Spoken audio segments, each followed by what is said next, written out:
ദൈവത്തിന് മഹത്വം ഉണ്ടാകട്ടെ. നമ്മൾ ഓർത്തതുപോലെ നിങ്ങളോടെല്ലാം കൂടെ ചേർന്ന് ബിജുമാഷിന്റെ ജീവിതം ദൈവത്തിന്റെ വിശ്വസ്തതയുടെ ഒരു പ്രദർശനമാണ്. അത് നമ്മൾ ഓർക്കുക. നമ്മൾ ഈ സമയത്ത് കൂടി വന്ന് ദൈവത്തിന്റെ കരുതൽ, ദൈവത്തിന്റെ പരിപാലനം, ദൈവത്തിന്റെ വിശ്വസ്തത, ദൈവം നമ്മളോട് കാണിച്ച സ്നേഹം പ്രായോഗികമാക്കി തീർക്കുക. പ്രിയ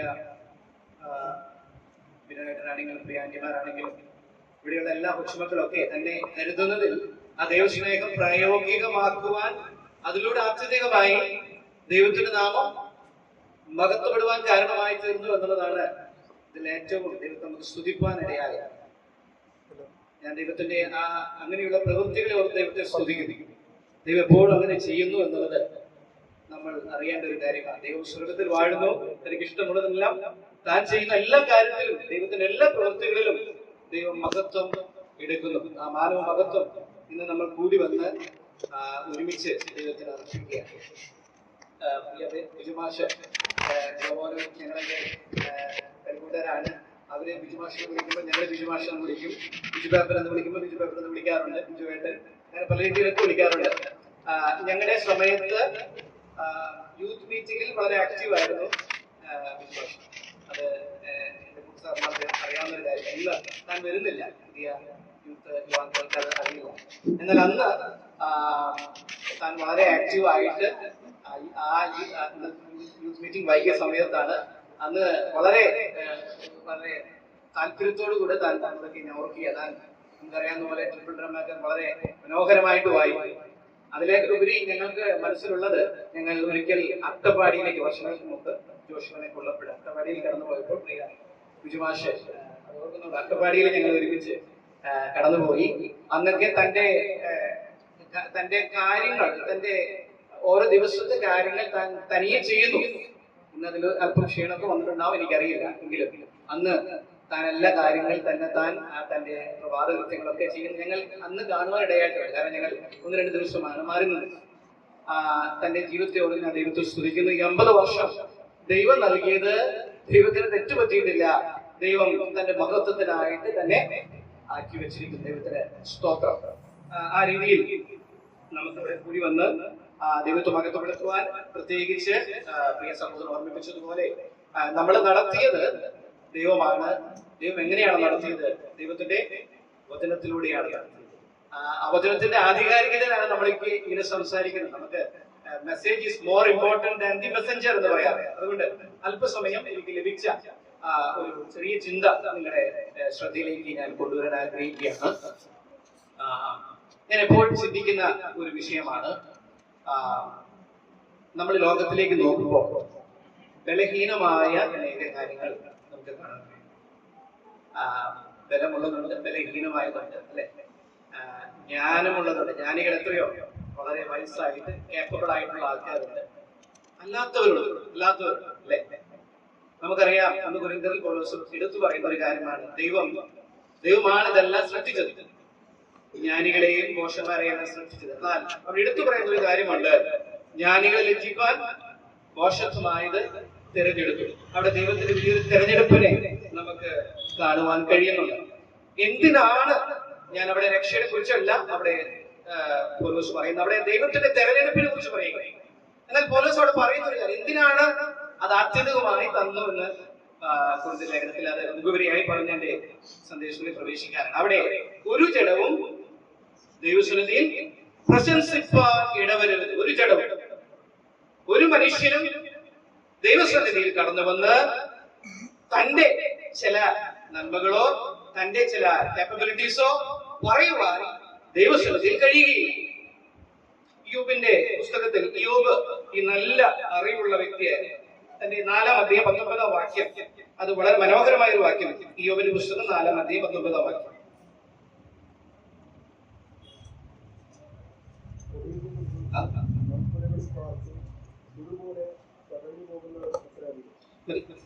നോക്കുക, യോബിന്റെ അറിവ് നോക്കുക. മനുഷ്യനെ കുറിച്ച് നല്ലവണ്ണം അറിയുന്ന ഒരു വ്യക്തി. താൻ പറയുന്നത്, മനുഷ്യനെ കുറിച്ച് പൊടിയിൽ നിന്ന് ഉത്ഭവിച്ച് മൺപുരകളിൽ പാർത്ത് ചതഞ്ഞ് അരഞ്ഞു പോകുന്ന പുഴുക്കൾക്ക് സമമാണ് ഒരു മനുഷ്യൻ. ഞാൻ നേരത്തെ പറഞ്ഞ ദൈവം എന്തിനെല്ലാം ഇങ്ങനെ സൃഷ്ടിച്ചത്? ബലമായതും മാത്രം സൃഷ്ടിച്ചാൽ മതിയായിരുന്നു അല്ലേ? എന്റെ ഒരു കസിൻ ബ്രദർ ക്രിട്ടിക്കൽ സ്റ്റേജിൽ കിടക്കില്ല. എന്റെ അമ്മയുടെ സ്വന്തം ആങ്ങളുടെ ഒരു മകൻ. താൻ മസ്കുലർ ഡിസ്ട്രോഫി എന്ന രോഗം പേശികൾ ക്ഷയിച്ചു പോകുന്നു. 3 വയസ്സ് മുതൽ തനിക്കുണ്ട്. ഞാൻ എപ്പോഴും ചിന്തിക്കാറ് എന്റെ അനുജനാണ്. എന്നാൽ 3 വയസ്സ് മുതൽ 25 വർഷക്കാലം അത് ജീവിച്ചു. ക്രിട്ടിക്കൽ കേസ് സ്റ്റേജിലായിരിക്കും. ഇനി ജീവിക്കാൻ കഴിയില്ല. തനിക്ക് നമ്മുടെ പോലൊന്ന് ഓടി കളിക്കുവാൻ ദൈവം അനുവദിച്ചില്ല. ദൈവം ചില കാര്യങ്ങൾ നമ്മുടെ ജീവിതത്തിൽ അങ്ങനെ അനുവദിക്കാതിരിക്കും. എന്നാൽ ആ കാര്യങ്ങൾ നമ്മൾ കാണുമ്പോൾ, ചിന്തിക്കുമ്പോൾ നമ്മൾ മനസ്സിലാക്കേണ്ട ഒരു കാര്യമാണ്, നമ്മൾ എത്രയോ നിസ്സാരന്മാരാണ് എന്നുള്ളത് നമ്മൾ മനസ്സിലാക്കണം. നമ്മുടെ ജീവിതം എത്രയോ നിസ്സാരമാണ്.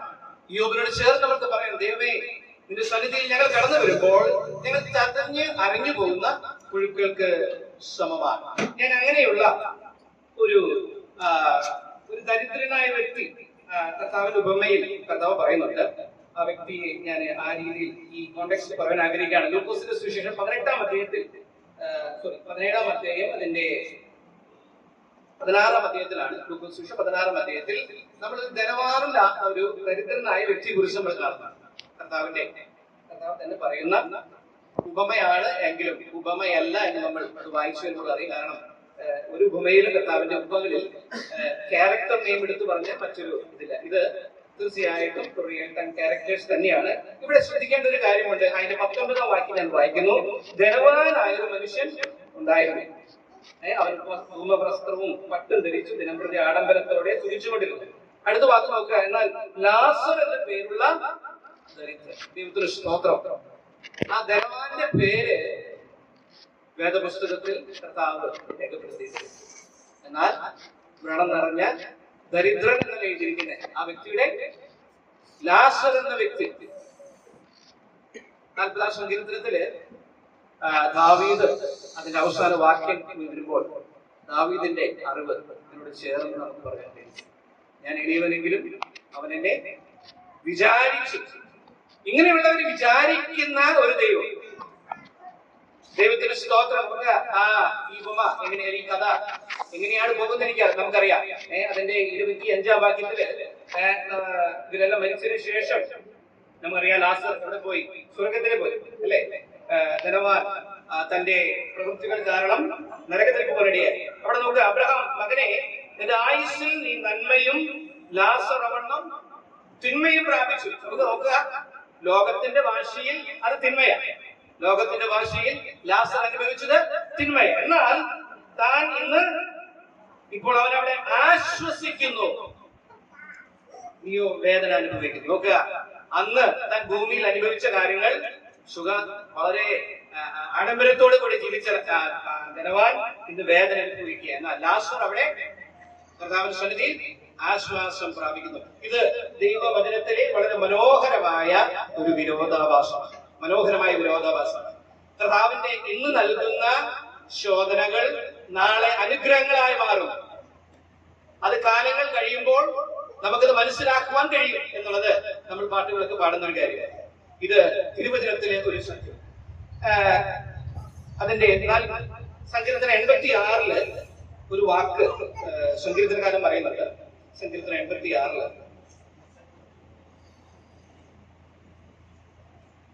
86-ന്റെ 1-ാം വാക്യം. യഹോവേ ചെവി ചായിക്കണമേ, എനിക്ക് ഉത്തരവരുളണമേ, ഞാൻ എളിയവനും ദരിദ്രനുമാകുന്നു. ഇതേ വാക്യാണ് ദാവീദും താൻ പറഞ്ഞത്. ഞാൻ എളിയവനും ദരിദ്രനുമാകുന്നു, എങ്കിലും കർത്താവിനെ വിചാരിക്കുന്നു. നോക്കുക, ഈ സങ്കീർത്തനക്കാരന്റെ അതേ അറിവാണ്. താൻ പറയുക, ഞാൻ ദൈവം പ്രാർത്ഥന കേൾക്കുന്നവനാണെന്ന് ഈ സങ്കീർത്തനക്കാരൻ അറിയാം. എന്നാൽ എന്തുകൊണ്ട് പ്രാർത്ഥന കേൾക്കുന്നു? ഞാൻ ദരിദ്രനായതുകൊണ്ട്, ഞാൻ താഴ്മയുള്ളവനുകൊണ്ട്, എന്റെ മനോഭാവം അങ്ങനെ ആയതുകൊണ്ട് ഈ ദൈവത്തിന് എന്റെ പ്രാർത്ഥന കേൾക്കാതിരിക്കാൻ കഴിയുകയും. ഞാൻ ഇത്രയും കാര്യങ്ങൾ പറഞ്ഞ എന്തിനാണെന്ന് ചോദിച്ചു കഴിഞ്ഞാൽ, നമ്മൾ ഈ ലോകത്തിൽ ഇങ്ങനെയുള്ള അനുഭവങ്ങൾ നമുക്ക് ദൈവം തരുമ്പോൾ, ഇങ്ങനെയുള്ള ഡിഫറന്റ് ആയിട്ടുള്ള അനുഭവങ്ങൾ, ശോധനകൾ ദൈവം നമുക്ക് നൽകുമ്പോൾ, തീർച്ചയായിട്ടും നമുക്ക് പ്രായോഗികമായിട്ട് ചില കാര്യങ്ങൾ ചെയ്യാനുണ്ട്. അതിലുപരിയായിട്ട് ദൈവത്തിന് ദൈവികമായ ഹൃദയം, ദൈവത്തിന്റെ ഹൃദയം, ദൈവിക ഉദ്ദേശം ഇതിലൂടെ മനസ്സിലാക്കി നമ്മുടെ മനോഭാവങ്ങളിലും മാറ്റം വരണം. അതിൽ ഒന്നാമത് നമ്മൾ ചെയ്യേണ്ട ഒരു മനോഭാവ മാറ്റം എന്താണ്? നമ്മൾ ദൈവസന്നിധിയിൽ ആരുമല്ല എന്ന് നമ്മൾ അറിയണം. രണ്ട്, അവൻ പ്രാപ്തനാണ് എന്നുള്ളതും ദൈവം വലിയവനാണ് എന്നുള്ളതും നമ്മൾ അറിയേണ്ട ആവശ്യമാണ്. നോക്കുക, ഈ കാര്യങ്ങളെല്ലാം ഞാൻ പറഞ്ഞിട്ട് ഒരു കാര്യം പറയാതെ പോയി കഴിഞ്ഞാൽ സന്ദേശം അത് പെർഫെക്റ്റ് ആവുകയും, ഞാൻ നേരത്തെ പറഞ്ഞതുപോലെ മനുഷ്യൻ വളരെ വീക്കാണ് എന്നുള്ളത് നമ്മൾ മനസ്സിലാക്കുന്ന ഏതൊരു വ്യക്തിക്കുമാണ് അവിടെയാണ് അവന്റെ ഹൃദയ കണ്ണുകൾ തുറക്കുന്നത്. അവൻ ദൈവസന്നിധിയിൽ നിസ്സാരനാണ്, ദൈവസന്നിധിയിൽ അവൻ ഒന്നുമല്ല, അർത്ഥം ഓർക്കേണ്ടതിന് അവൻ ഒന്നുമല്ല എന്ന് മനസ്സിലാക്കുന്ന വ്യക്തിയാണ് ദൈവം കടാക്ഷിക്കുന്നത്. എന്നാൽ ഈ മനുഷ്യനെ സ്നേഹിച്ച് അവനെ പാപം എന്ന വലിയ പ്രശ്നത്തിൽ നിന്ന് പരിഹരിക്കുവാൻ ദൈവം എന്ത് ചെയ്തുവെന്നറിയാമോ? ഇതേ മനുഷ്യ സാദൃശ്യത്തിലായി എന്ന് പറയുന്ന മനോഹരമായ ഒരു പുസ്തകമാണ് വേദപുസ്തകം. നമുക്കറിയാം, കർത്താവ് ഈ ഭൂമിയിലേക്ക് വന്നത് അവൻ ജഡം സ്വീകരിച്ചു വന്നിട്ട്. ഈ ജഡം എന്ന് പറയുന്നത് പാപത്താൽ വീണുപോയ എല്ലാ അനുഭവങ്ങളും ചേർന്ന് നിൽക്കുന്ന അനുഭവങ്ങൾ ആ ജഡത്തിൽ എത്തുകൊണ്ടാണ് കർത്താവായ യേശുക്രിസ്തു ഈ ഭൂമിയിലേക്ക് വന്നത്. അതിൽ മൂന്ന് കാര്യങ്ങൾ നമുക്ക് കാണാൻ കഴിയും. പാപത്താൽ വീണുപോയ ഒരു ശരീരം, ജഡം എന്ന് പറയുന്ന മൂന്ന് കാര്യങ്ങൾ. ഒന്ന്, ആ ജഡം അത് ബലഹീനമായി തീർന്നു. നമുക്ക് അത് മനസ്സിലാക്കുവാൻ ഒരു വാക്യം കൂടി നമുക്ക് എടുക്കാം. മത്തായി സുവിശേഷം 26-ാം അധ്യായത്തിലേക്ക് കടന്നു വരുമ്പോൾ നമ്മുടെ കർത്താവ് ഭൂമിയിലേക്ക് കടന്നു വന്ന് താൻ എന്തിനാണ് കടന്നു വന്നതിന്റെ അതിനുദ്ദേശിച്ച നിവൃത്തിയിലേക്ക് അടുത്തുകൊണ്ടിരിക്കുകയാണ്. ക്രൂശിൽ മരിക്കുവാൻ അല്പം മണിക്കൂറുകളേ ഉള്ളൂ. അവിടെ 26-ാം അധ്യായത്തിൽ കടന്നു വരുമ്പോൾ നമുക്കറിയാം, ഗെത്സമന എന്ന തോട്ടത്തിൽ താൻ പ്രാർത്ഥിക്കുവാൻ കടന്നു വന്നു. അവിടെ താൻ പറയുന്ന ഒന്ന് രണ്ട് കാര്യങ്ങൾ നമുക്ക് കാണാൻ കഴിയും. അതിന്റെ 37-ാം വാക്യം, 26-ന്റെ 37 ഇങ്ങനെയാണ്: അവൻ പത്രോസിനെയും സെബെദി പുത്രന്മാർ ഇരുവരെയും കൂട്ടിക്കൊണ്ട് ചെന്ന് ദുഃഖിച്ചും വ്യാകുലപ്പെട്ടും തുടങ്ങി. എന്റെ ഉള്ളം മരണവേദന പോലെ അതിദുഃഖിതമായിരിക്കുന്നു എന്ന് പറഞ്ഞു. നോക്കുക, സർവ സൃഷ്ടികളെയും സൃഷ്ടിച്ച സർവശക്തനായ ദൈവം നമുക്ക് വേണ്ടി ഈ ഭൂമിയിലേക്ക് കടന്നു വന്നപ്പോൾ ബലഹീനമായ ഈ ശരീരം താൻ എടുത്തു. ദൈവത്തിന് സ്തുതിപ്പാൻ ഏറ്റവും പര്യാപ്തമായ ഒന്നാണ്. നമ്മുടെ ചിന്തകൾ ആ വലിയ അറിവിന്റെ മുൻപാകെ നമ്മൾ അർപ്പിക്കണം. അവൻ ബലഹീനമായ ശരീരം എടുത്തു. രണ്ട്, അവൻ പാപജടത്തിന്റെ മറ്റൊരു കാര്യം, അത് ആശ്രിത മനോഭാവമുള്ളവരായി, ഡിപ്പെൻഡന്റ് ആയി. ഒരു വ്യക്തിക്ക് മറ്റുള്ള വ്യക്തിയെ ആശ്രയിക്കാതെ കഴിയുകയില്ല. പ്രത്യേകിച്ച് കഷ്ടങ്ങൾ വരുമ്പോൾ, പ്രയാസങ്ങൾ വരുമ്പോൾ ഒരു മനുഷ്യനെ അവനെ ആശ്രയിപ്പാൻ ആരുമില്ലെങ്കിൽ നമ്മൾ പറയും ആലംബഹീനർ എന്ന്. നിരാശ്രയരായിട്ടുള്ള വ്യക്തികൾ, അത് എത്രയോ ഒപ്രസ്ഡ് ആയ ആൾക്കാരാണ്. ഇവിടെ കർത്താവും ഈ സെബെദി പുത്രന്മാരെല്ലാം കൂട്ടി വളരെ ദുഃഖിച്ച് ആയിരിക്കുക. നോക്കുക, ആരെയും ആശ്രയിക്കാൻ ആവശ്യമില്ലാത്ത സർവശക്തനായ ദൈവം, അവൻ ആരുടെ ആലോചന കേൾക്കേണ്ട ആവശ്യമില്ല. ഇവൻ ഇവിടെ ആശ്രിത മനോഭാവമുള്ളവനായി തീർന്നു, നമുക്ക് വേണ്ടിയാണ്.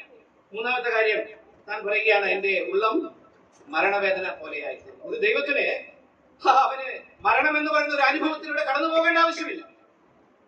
എന്നാൽ നമുക്ക് വേണ്ടി ഈ പാപം ജഡ സ്വഭാവമുള്ള ഈ ശരീരം ഏറ്റെടുത്തപ്പോൾ അവൻ മരണത്തിന്റെ അനുഭവം മുഖാമുഖം കണ്ട്, നമുക്കറിയാം, അല്പ മണിക്കൂറുകൾക്ക് ശേഷം അവൻ ക്രൂശിൽ മരിപ്പാനിടയാണ്. കർത്താവിനെ നമുക്ക് നന്ദിയോടുകൂടെ സ്തുതിക്കാം. ഇതെല്ലാം ഇന്ന് ഇവിടെ കൂടി വന്നിരിക്കുന്ന ദൈവമക്കളുടെ ഏറ്റവും പ്രശംസ വിഷയമാണ് ഞാൻ ഈ പറഞ്ഞു വന്നത്. അവൻ ക്രൂശിൽ മരിച്ചത് ഞങ്ങളുടെ പ്രശംസ വിഷയമാണ്.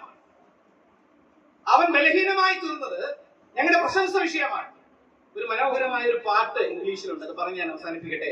On a hill far away stood an old rugged cross, the emblem of suffering and shame. ആ കുന്നിന്റെ മുകളിൽ ഒരു ക്രൂശ് ഞങ്ങൾ കാണുകയും, ആ ക്രൂശ് അപമാനത്തിന്റെയും നിന്ദയുടെയും ഒരു പാത്രമാണ്. ലോകത്തിന്റെ ഭാഷയിൽ അത് ബോധമാണ്. എന്നാൽ ആ ക്രൂശിലെ അത് തുടർന്ന് ഉള്ള വാക്യങ്ങൾ എങ്ങനെയാണ്? we all cling to that cross. കാരണം എന്താ? ആ ക്രൂശ് ഞങ്ങളുടെ പ്രശംസ വിഷയമായി തീർന്നിരിക്കുക. ദൈവത്തിന് സ്തോത്രം. ഇന്ന് ഇങ്ങനെയുള്ള ജീവിതങ്ങൾ നമ്മുടെ മുൻപിൽ വരച്ചു കാട്ടി ദൈവം നൽകുന്നത്, ഈ ദൈവം നമുക്ക് വേണ്ടി ബലഹീനനായി തീർന്ന് ക്രൂശിൽ നമ്മുടെ പാപങ്ങൾക്ക് വേണ്ടി മരിച്ചു എന്നുള്ള വലിയ സത്യം ഇങ്ങനെയുള്ള ജീവിതങ്ങളിലൂടെ തുറന്നു കാട്ടുവാനാണ്. അത് തുറന്നു കാട്ടുമ്പോൾ നമ്മുടെ ഹൃദയങ്ങൾ നമ്മൾ തുറക്കണം. ബൈബിളിലെ മറ്റൊരു വിഷയമാണ് ദൈവം നമ്മെ വിളിക്കുന്നു എന്നുള്ളത്. ക്രൂശിൽ ഈ ദൈവസ്നേഹത്തെ പ്രദർശിപ്പിച്ച് നമ്മെ വിളിക്കുകയാണ്. നമ്മൾ ചതഞ്ഞെറിഞ്ഞു പോകുന്ന പുഴുക്കളാണ് എന്ന് പറഞ്ഞുകൊണ്ട് ദൈവസ്ഥലത്തിൽ അടുത്തു വന്ന് കർത്താവേ ഞാൻ ഒന്നുമല്ല, ഞാൻ നിന്റെ വലിയ സ്നേഹത്തെ അറിയുന്നു എന്ന് പറഞ്ഞു കഴിഞ്ഞാൽ നാം കർത്താവിനോട് കൂടി സ്വർഗത്തിൽ നിത്യജീവൻ പങ്കിടും എന്നുള്ളത് തിരുവചനത്തിന്റെ മറ്റൊരു വാർത്ത. ഇവിടേക്ക് അനേകർ പ്രവേശിച്ചിട്ടുണ്ട്. ഇങ്ങനെ ആരെങ്കിലും പ്രവേശിക്കാത്തവരായി എന്നെ കേൾക്കുന്നവരുണ്ടെങ്കിൽ ഈ നല്ല ഈ സുദിനത്തില് നമ്മൾ ദൈവത്തെ സ്തുതിക്കുന്ന ഈ സുദിനത്തില് ഞങ്ങൾക്ക് വാഗ്ദാനം ചെയ്യുന്ന കഴിയുന്ന ഒരേ ഒരു കാര്യം എന്ന് പറയുന്നത്, നിങ്ങൾക്ക് വേണ്ടി മരിച്ച, നിങ്ങളെ അന്ത്യത്തോളം സ്നേഹിക്കുന്ന, നിങ്ങളുടെ ജീവനെ സ്നേഹിക്കുന്ന കർത്താവിനെ ഹൃദയത്തിൽ സ്വീകരിച്ച് ഒരു ദൈവമകനായി തീരുക, ദൈവമകളായി തീരുക എന്നുള്ളതാണ്. ദൈവത്തിന് മുമ്പിൽ നമ്മുടെ ജീവിതങ്ങളെ സമർപ്പിക്കുക. അവൻ ക്രൂശിൽ ദൈവത്തോട് സമത്വം മുറുകെ പിടിച്ചില്ല എന്നുള്ളൊരു വാക്യം ഫിലിപ്പ് ലേഖനത്തിലുണ്ട്. മുറുകെ പിടിക്കാതെ നമ്മൾ മുറുകെ വിടണം. ആ ക്രൂശിൽ ദൈവസ്നേഹം കാണുമ്പോൾ നമ്മൾ ഇന്ന് വരെ പിടിച്ചിട്ടുള്ള ചില ചിന്തകൾ, ചില തീരുമാനങ്ങളെല്ലാം വിട്ട് നമ്മുടെ ഹൃദയങ്ങളെ ദൈവത്തിൽ എടുക്കുവാൻ സർവശക്തനായ ദൈവം ഈ ദിവസത്തെ ഇടയാകട്ടെ എന്ന് പ്രാർത്ഥിച്ചുകൊണ്ട് എന്റെ വാക്കുകൾ ഞാൻ ചുരുക്കുന്നു. ദൈവം